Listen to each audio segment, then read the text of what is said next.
Hello everyone. The topic for today's discussion is articles. This would be our fifth video on English part of speech. So we will be discussing on what is article. Okay? So article is basically, as we all know, a, an और the. ठीक है. So basically हमारे पास तीन types of articles रहते हैं. ठीक है. सो इसमें से जो ए और एन है उसको हम लोग इनडेफिनेट आर्टिकल बोलते हैं और द को हम लोग डेफिनेट आर्टिकल बोलते हैं. ठीक है. So why it is indefinite and definite? जब भी हमें कोई भी चीज अपने सेंटेंस में जनरल तरीके से बोलना हो तो उसमें हम लोग इनडेफिनेट आर्टिकल लगाते हैं, एंड जब भी हमें कोई चीज डेफिनेट तरीके से बोलना हो उसमें हम लोग द का लगाते हैं. ठीक है. So apart from this three we should also know there is called something zero articles. And what is zero articles? This is nothing but as we will learn कि हमें ये तीनों जो आर्टिकल है कहाँ पे पुट करना है, उसी तरीके से हमें ये भी समझना पड़ेगा कि ऐसे कौन सी जगह है जहाँ पे हमें आर्टिकल बिल्कुल भी नहीं यूज करना. ठीक है. तो उसी पार्ट को हम लोग जीरो आर्टिकल्स कहते हैं. ठीक है. So this is not something new. ये आपका इसी का पार्ट है जहाँ आपको समझना है कि कहाँ पे आर्टिकल्स डालना है, उसी तरीके से आपको ये भी समझना है कि कहाँ पे आर्टिकल्स नहीं डालना है. ठीक है. सो बेसिकली जैसे कि फॉर एग्जाम्पल, थोड़ा सा एग्जाम्पल यहाँ पे डिस्कस कर लेते हैं. ठीक है. तो जैसे कि most of the people they get confuse कि कंट्रीज के सामने हम लोग आर्टिकल्स यूज करते हैं कि नहीं. ठीक है. सो बेसिकली अगर हम लोग देखें तो countries are generally a proper noun. Right. Countries जो हम लोग नाम लिखते हैं जैसे कि इंडिया, राइट, जैसे कि Sri Lanka, right, these are the name, these are the proper noun. ठीक है. तो हमने नाउन के क्लास में पढ़ा था कि प्रॉपर नाउन के सामने हम लोग कभी भी आर्टिकल, डेफिनेट आर्टिकल का कभी भी यूज या फिर किसी भी आर्टिकल का यूज नहीं करते. ठीक है. But at the same time there are some countries like for example USA, ठीक है, या तो फिर यूके, इनके सामने हम लोग द का यूज कर लेते हैं. ठीक है. And the basic reason is they are मतलब एब्रीवेशन है ये आपका, जैसे कि यूनाइटेड स्टेट ऑफ अमेरिका. ठीक है. जैसे कि आपका यूनाइटेड किंगडम. तो आप उन सारे कंट्रीज के सामने रख सकते हो, plus eight the same time आप उन सारे कंट्रीज के सामने रख सकते हो जो अपनी कंट्री का गवर्नेंस दिखाते हैं. जैसे कि for example the Republic of China. ठीक है. जब ये सिंपली चाइना लिखता है तो तब वहां पे द चाइना नहीं आता. ठीक है. But at the same time जब द रिपब्लिक ऑफ चाइना लिखता है तो वो द का यूज कर सकता है. ठीक है. तो उसी तरीके से आपको मेक श्योर करना है कि कभी भी प्रॉपर नाउन के सामने you are not suppose to use any proper noun, whether it's name of a person, ठीक है, name of person, name of place, ठीक है, एनी XYZ. ठीक है. अगर वो प्रॉपर नाउन है so never put any articles. ठीक है. आपको आर्टिकल्स नहीं लगाना है. ठीक है. ओके, लेट्स सी और किसके सामने आप लोग लगा सकते हो. जैसे कि फॉर एग्जाम्पल माउंटेन रेंजेस. ठीक है. इनके सामने आप लोग लगा सकते हो. सो व्हेन वी से माउंटेन रेंजेस, आपको एक बात और समझना है कि हम लोग ने यहाँ पे माउंटेन रेंजेस के बारे में बात की है, नॉट माउंटेन्स. ठीक है. तो इससे मेरा मतलब ये है कि जैसे for example mountain ranges like Himalayas. ठीक है. तो Himalayas it is not a single peak. ठीक है. ये आपके रेंजेस में आता है, एंड यहाँ पे 3 रेंजेस है, right? Himalaya ke, if we know, we have 3 ranges of Himalaya. So in that case we can put the Himalayas. ठीक है. At the same time if we are talking about any particular peak, जैसे कि mount Everest, ठीक है, तो उस case में हम लोग ऐसे नहीं बोल सकते द माउंट एवरेस्ट. ठीक है. Never, don't say that. जैसे कि mount Abu, right, don't say that. ठीक है. अगर उसी के केस में अगर आप किसी रेंजेस के बारे में बात कर रहे हो, ठीक है, जैसे कि एंडीज हो गया, रॉकीज हो गया, तो उस केस में आप लोग द का यूज कर सकते हो. ठीक है. तो आपको अभी पता चल गया जैसे कि हम लोग कंट्रीज के सामने नहीं लगाते, but at the same time अगर कंट्रीज आपका किसी पर्टिकुलर अपने गवर्नेंस के बारे में अगर बोल रहा है या तो फिर कोई एब्रिवेशन है, तो उस केस में आप लोग यूज कर सकते हो. ठीक है. At the same time mountain के साथ अगर वो रेंजेस है उसके साथ यूज कर सकते हो. अगर वो रेंजेस नहीं है, अगर वो कोई पीक के बारे में बोल रहा है तो आप नहीं यूज करोगे. ठीक है. तो उसी तरीके से फॉर एग्जाम्पल और थोड़े से मैं एग्जाम्पल आपको दे देती हूँ. जैसे कि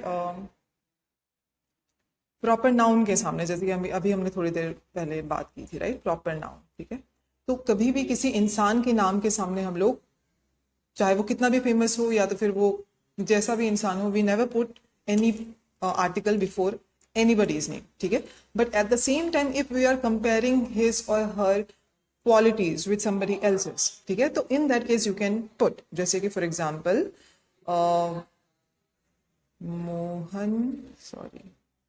Mohan is the Ronaldo of our class, ठीक है. तो उस केस में आप लोग जैसे कि यहाँ पे द रोनाल्डो लिख लिया, otherwise the Ronaldo is a very good और famous football player, we can not say that, ठीक है. इसमें हम लोग द रोनाल्डो अगर हम लोग बोल रहे हैं तो हमने यहाँ पे रोनाल्डो के क्वालिटीज के साथ मोहन को कंपेयर किया है. मतलब अगर हम लोग बोलेंगे कि Mohan is the Ronaldo of our class, we won't say कि he is a good singer, we won't assume that he is a good singer और he is a good actor. We would be definitely assuming कि we are talking about his football playing, ठीक है. तो इस तरीके से आप proper noun के सामने कब लगाना है और कब नहीं लगाना है वो आपके सेंटेंस के साथ डिपेंड करेगा, ठीक है. ओके, नेक्स्ट थिंग, जैसे कि for example something which is unique, आप उसके सामने लगा सकते हो, जैसे कि द सन, द मून, ठीक है, द अर्थ, ठीक है, उस तरीके से लगा सकते हो. उसके बाद आप जैसे कि डायरेक्शन के साथ लगा सकते हो आर्टिकल्स, है ना, जैसे कि द ईस्ट, उसी तरीके से the north, the west, the south, ठीक है. आप म्यूजिकल इंस्ट्रूमेंट के सामने लगाओगे, ठीक है, इंस्ट्रूमेंट के सामने लगाओगे, जैसे कि पियानो हो गया, राइट, वायोलिन हो गया, राइट, गिटार हो गया, तो आप उन सब के सामने म्यूजिकल इंस्ट्रूमेंट अगर है तो यू कैन पुट आर्टिकल, ठीक है. उसी तरीके से रिलीजियस बुक्स, ठीक है, रिलीजियस बुक्स के सामने आप लगा सकते हो बुक्स के सामने, जैसे कि फॉर एग्जांपल द गीता, है ना, द रामायणा, ठीक है, इस तरीके से आप लगा सकते हो, ठीक है. At the same time you can put और किसके सामने आप लोग लगा सकते हो, जैसे कि हिस्टोरिकल मॉन्यूमेंट के सामने, ठीक है, हिस्टोरिकल मॉन्यूमेंट के सामने आप आर्टिकल लगा सकते हो, ठीक है. तो यहाँ पे मैंने आपको थोड़ा सा ब्रीफ इंट्रोडक्शन दे दिया है कि आर्टिकल्स है क्या एंड कहाँ कहाँ पे आपको यूज करना चाहिए. तो अभी हम लोग थोड़े से क्वेश्चन डिस्कस करेंगे, accordingly you will get to know the use of article properly, ठीक है. Okay, let's move to the question. Question number 1, ठीक है. सो क्वेश्चन नंबर 1 में क्या बोला, you are a man who help me. So we are suppose to say यहाँ पे you are a man who help me, right. तो हम लोग यहाँ पे बोलना क्या चाहते हैं कि आप वही इंसान हो जिसने मेरी हेल्प की थी. So we are trying to specify someone है, राइट, प्रॉपरली, कि हम लोग किसी को बोलना चाहते हैं कि ओके आप ही हो जिसने मेरी हेल्प की थी. तो when as we have discussed earlier, जब भी हमें कोई चीज डेफिनेट तरीके से बोलना हो, so we will be using article the in that case, ठीक है. So here instead of a we are supposed to use the. You are the man who helped me, ठीक है. So हम लोग यहाँ पे किसी particularly definite इंसान के बारे में बात करें जिसने मेरी हेल्प की थी, ठीक है. तो उसमें हम लोग अ लगा के उसको indefinite या तो फिर general terms में नहीं रखेंगे, ठीक है. So your answer should be you are the man who helped me, okay. So hopefully ये question समझ में आया आपको. Next question, moving on to the next question. Okay, the question is, the interviewer asked me if I knew that Kalidas was the greater than any other poet, ठीक है. So as we have discussed कि हम लोग कभी भी proper noun के सामने article नहीं लगाएंगे, तो इसके सामने आर्टिकल नहीं है तो ये आपका परफेक्टली फाइन है, ठीक है.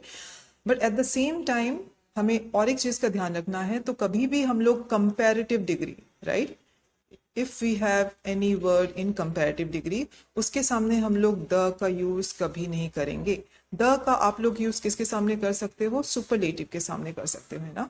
शी इज द बेस्ट या तो फिर द ग्रेटेस्ट, ठीक है, इस तरीके से आप यूज कर सकते हो. बट कंपैरेटिव डिग्री के सामने नेवर यूज, ठीक है. तो उसी तरीके से हम लोग यहाँ पे क्या देख रहे हैं कि आपका जो ये कंपैरेटिव डिग्री ग्रेटर है उसके सामने आपका द लगा हुआ है. So we are suppose to remove the from this question. So your answer should be, the interviewer asked me if I knew that Kalidas was greater than any other poet. Hopefully this is understood. Let's move on to the next question.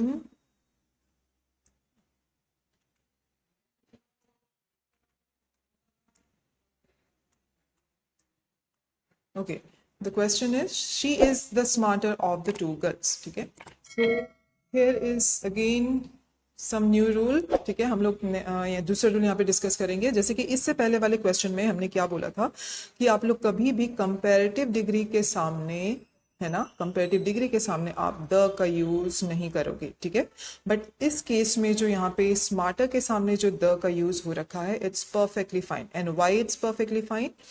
Whenever you get this phrase in your sentence, ठीक है, of the two, whenever you get this phrase in your sentence, make sure you can use the in front of comparative degree. ठीक है, उस case में आपका comparative degree के सामने the use करना absolutely correct हो जाएगा. ठीक है, so accordingly rule by the rules, अगर आप ये क्वेश्चन देखो, इसमें कोई भी ग्रामेटिकल एरर नहीं है. This is perfectly fine. ठीक है, she is the smarter of the two girls. इस क्वेश्चन में आपके पास कोई भी एरर नहीं है, just because we have the phrase of the to.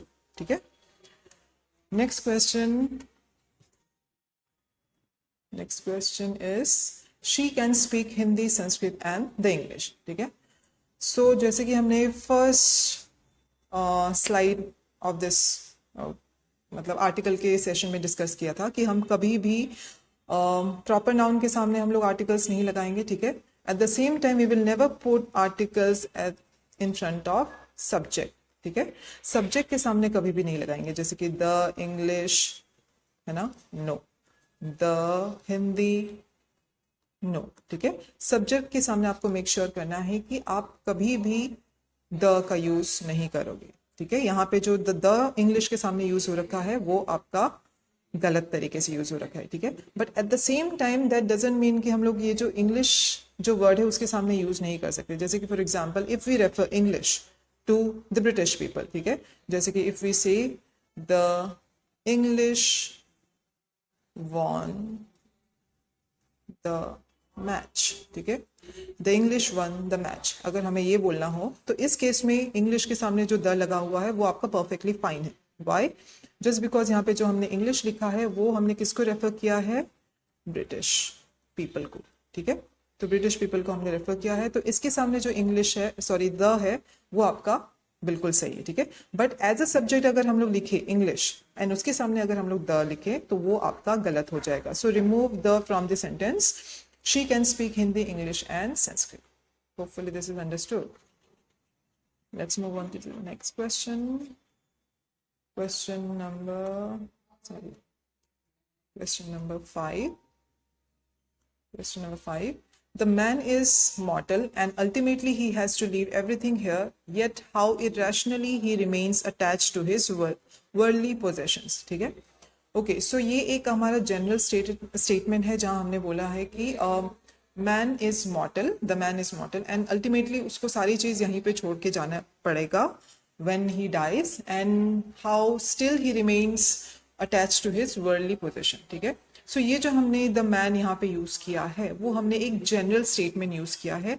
तो इस द मैन में आपका सारे लोग इंक्लूड होंगे, आप में, है ना, वुमेन, चिल्ड्रन, है ना, old people, right, whether it's women और मेल और फीमेल चिल्ड्रन. ठीक है, तो ये सारे लोग आपके इसमें इंक्लूड हो रहे हैं. ठीक है, जब हम किसी भी चीज को जनरलाइज कर रहे हैं, जैसे कि हमने पहले भी डिस्कस किया था, जब भी किसी चीज को जनरलाइज करेंगे हम उसके सामने डेफिनेट आर्टिकल नहीं लगाएंगे. So remove the from this question, your question will be correct. Man is mortal and ultimately he has to leave everything here, yet how irrationally he remains attached to his worldly possession. ठीक है, okay, next question. Hopefully this is understood. Next question. Question number 6. He is unfortunate enough to lose few friends he made during his stay in Bangalore. ठीक है, जिसके बारे में भी हम लोग बोल रहे हैं कि that person is unfortunate enough to lose few friends which he made during his stay in Bangalore. ठीक है, so we are talking about the few friends which he made during his stay in Bangalore. ठीक है, so we are specifying the kind of friends which he made during his stay in Bangalore. So we are not talking about all of his friends. ठीक है, so इस case में आपका क्या हो जाएगा?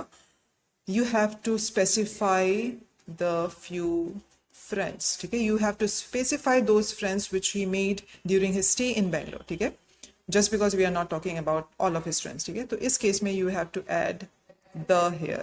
ठीक है, use the in front of few, then your question will be correct. He is unfortunate enough to lose the few friends he made during his stay in Bangalore. ठीक है, question number 7. It is only after the war is over that people realize how bad it was. Again, we have to spot the article here first. यहाँ पे आपका the लगा हुआ है war के सामने. ठीक है, so it is only after the war is over that people realize how bad it was. ठीक है, so यहाँ पे जो the war लिखा हुआ है which is incorrect because we are talking about a general war. ठीक है, we are not specifying any particular war, जैसे कि we are not talking about World War One or World War Two. ठीक है, इस तरह की या तो फिर पानीपत की लड़ाई के बारे में we are not discussing about. We are just discussing a general war जिसके बाद people realize कि लड़ाई करना is not a good thing. ठीक है, so accordingly we have to remove definite articles from in front of this word, from this word. ठीक है, so it is only after war is over that people realize how bad it was. Just remove the from the sentence. ठीक है, तो आपका sentence would be correct. Hopefully this is understood कि हमने यहाँ पे किसी particular war के बारे में बात नहीं किया है, हमने यहाँ पे general war के बारे में बात करें, इसलिए we have to remove the from the sentence.